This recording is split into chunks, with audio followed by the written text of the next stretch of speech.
इस वक्त मैं मौजूद हूँ अक्षरा थिएटर में, जहाँ पर आज एक एक्ट्रेस नाम से एक प्ले हुआ है।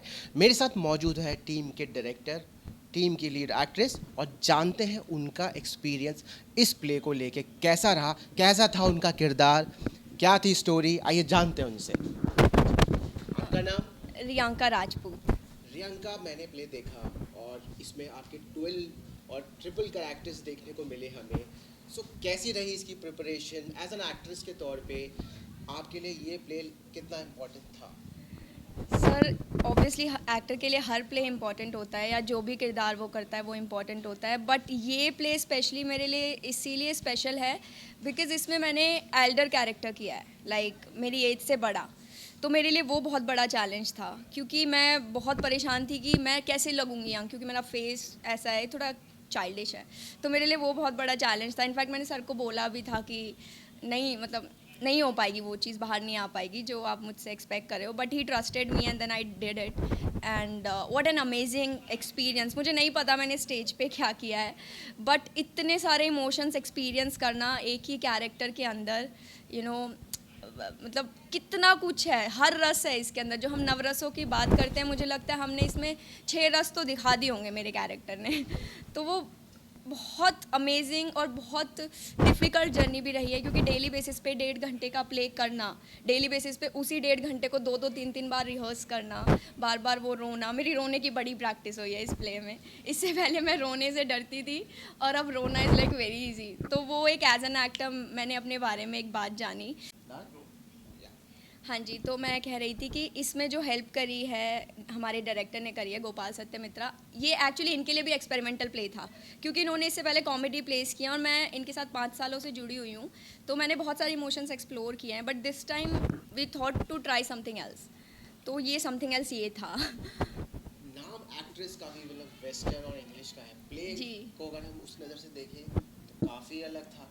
तो क्या माइंड में जब आपको स्टोरी मिली तो क्या थॉट आया आपके माइंड में कि क्या ये किरदार मेरे लिए, जैसे एक एक्टर का होता है ना कि ये स्टोरी मुझे करनी चाहिए या मेरे को करना चाहिए, तो एक ट्रस्ट डायरेक्टर पे होता है, एक ट्रस्ट एक्टर के खुद पर होता है। बिल्कुल। जब आपने दोनों का मतलब मेल किया तो क्या समझ आया आपको? सर, एक्चुअली क्या था ना, आपने जो बात बोली, जब ये एक्ट्रेस नाम मैंने सुना, मैंने सर को बोला एक्ट्रेस नाम नहीं होना चाहिए इस प्ले का, फर्स्ट ऑफ ऑल। तो मेरा पहला रिएक्शन ही ये था। मैंने कहा टिपिकल हिंदी है प्ले में, एंड देन हम प्ले का नाम इंग्लिश रख रहे हैं एक्ट्रेस। तो but then again I trusted him, he said कि नहीं, यही रखते हैं, लेट्स सी क्या निकल के आता है करके, because name itself is very attractive. तो आई वाज लाइक चलो ठीक है। बट एक एक्टर हो के स्क्रीन पे एक्टर प्ले करना, वो एक बहुत बड़ा चैलेंज और एक एक्साइटमेंट भी था। सिर्फ चैलेंज नहीं था उसमें, एक बहुत अच्छी एक्साइटमेंट बनी हुई थी कि तुम एक एक्टर हो off screen, then on screen also यार एन एक्टर, देन उसमें भी सीन में आप सीन परफॉर्म कर रहे हो। तो प्ले शुरू होने से पहले मेरी एनजाइटी लाइक उस पता नहीं किस लेवल पे थी, मैं बता नहीं सकती, जबकि मैं पहली बार परफॉर्म नहीं कर रही हूँ, बट मैं बहुत एंशियस थी। तो मैं मतलब यही कहना चाहती हूँ, हर एक्टर को अपने डायरेक्टर पे ट्रस्ट करना चाहिए। एक बार वो ट्रस्ट अपने डायरेक्टर पे हो जाएगा ना, उसके बाद आप खुद पे कर सकते हो, क्योंकि डायरेक्टर अगर आप में ट्रस्ट दिखा देता है तो आपके लिए इजी हो जाता है कि चलो मेरा कोई मुझ पे ट्रस्ट कर रहा है, then I can do it. तो हाँ अब जी। बात करते हैं कैप्टन ऑफ द शिप से, हमारे टीम के डायरेक्टर से। आप मुझे ये बताइए, जब स्टोरी आपने उठाई, बहुत सारी थिएटर में कई सारे वेस्टर्न प्लेस हैं, आज इस डिजिटल मीडियम के जो टाइम चल रहा है जहाँ लोग रील्स बना रहे हैं और यूथ जो है यूट्यूब में अपने आप को मतलब इतना इन्वॉल्व किया हुआ है, आपने अपने आप को कैसे बचाया हुआ है? ये थिएटर आपको, थिएटर ने आपको कैसे जकड़ा, ये बताइए। एक्चुअली मैं इसका सारा क्रेडिट देना चाहूँगा मिस्टर बैरी जॉन को। ओके।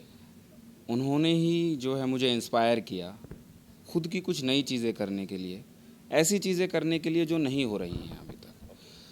मतलब एक्ट्रेस प्ले हुआ है लेकिन बहुत कम इसको परफॉर्म किया गया है, और मैंने कोशिश की कि मैं जो चीज़ नहीं की है उसको किया जाए, उसमें नए फ्लेवर्स डाले जाएं, नई चीज़ें डाली जाएं। ऑब्वियसली मेरा बहुत बड़ा कंसर्न ये था कि मैं प्रेमचंद जी के लेखन से बहुत ज़्यादा छेड़छाड़ ना करूं, क्योंकि जैसे कि अभी आपका एक क्वेश्चन था कि एक्ट्रेस एक नया यूनिक नाम है और वो वेस्टर्न है, और वो ये ख्याल मेरे भी जहन में काफ़ी बार आया कि एक्ट्रेस को मैं रखूं या ना रखूं। तो फिर उस वक्त मैंने काफ़ी सोच विचार करने के बाद मेरे माइंड में यही आया कि फिर प्रेमचंद जी ने क्यों रखा।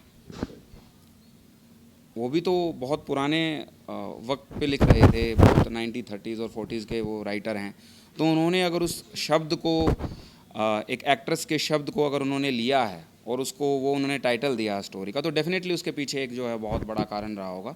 और मुझे समझ में आया कि शायद वो जो उन्होंने बहुत ज़्यादा अपने लेखन में आम लोगों की बात की है, लेकिन एक ऐसे पर्टिकुलर एक ऐसे इंसान की बात करना जिसके बारे में जिसको हम बहुत ज़्यादा पर्दे पे देखते हैं, उसके बिहाइंड स्टोरी कुछ हो सकती है और उनको उस पे मंच पे लेके आने की ज़रूरत है या लोगों के कहानी के थ्रू लेके आने की ज़रूरत है। कुछ खासा तैयारियां इस प्ले के लिए की गई थी हाँ, बहुत तैयारियाँ की हुई थी, जैसे कुछ प्रॉब्लम्स भी आई हैं कुछ।